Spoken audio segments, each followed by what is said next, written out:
আপনার এফজিটিতে আমি পার্টিসিপেট করেছি। বাট ওখানে হয় কি যে ধর এফজিটিতে 3জন টিম মেম্বার থাকে আমাদের, বাট 3জনকে সেপারেট গ্রুপে দিয়ে দিয়েছি, দিয়ে ওরা আলাদাভাবে অ্যাসেস্ট হচ্ছে, দেন ওরা 3জনের মার্কস কম্বাইন করে পরের স্টেজে হলো ওদেরকে দেয়। সো আমাদের পরের স্টেজে হলো যে অ্যাজ এ টিম হয় নাই, বাট আমি হলো পার্সোনালি পরে কল পেয়েছি ফর মাই পার্সোনাল ওখানে পারফরমেন্সের কারণে। সো ওখান থেকে আমি আসলে কল পাই, কল পাওয়ার পর আমাকে কি করলো, আমারটা আমাদের কি হলো যে আমার কোনো অ্যাপ্লিকেশন সাবমিট করা হয় নাই, আমি ওখান থেকে পিক আপ করছি, আমাকে ওখান থেকে ডেকেছে কোথায় একটা প্রাইমারি ইন্টারভিউ দেওয়ার জন্য। সো প্রাইমারি ইন্টারভিউটা হচ্ছে ও যেরকম বলছিল যে ভার্চুয়াল ইন্টারভিউ হতে পারে কিনা।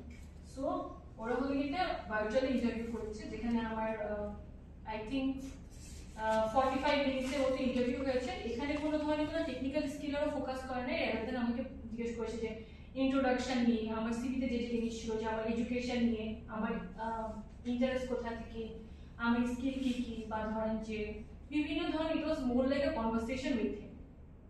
And this is one of the tricks, যে আপনি যদি ইন্টারভিউটাকে একটা কনভারসেশনের বেসিসে নিয়ে আসতে পারেন, দেন ইট ফিলস মোর ন্যাচারাল। হ্যাঁ, সো ইন্টারভিউরও নার্ভাসনেস কম হয়ে যায়, উনিও আপনার সাথে ন্যাচারালি কথা বলছে, আপনি ওনার সাথে ন্যাচারালি কথা বলছেন। হ্যাঁ, সো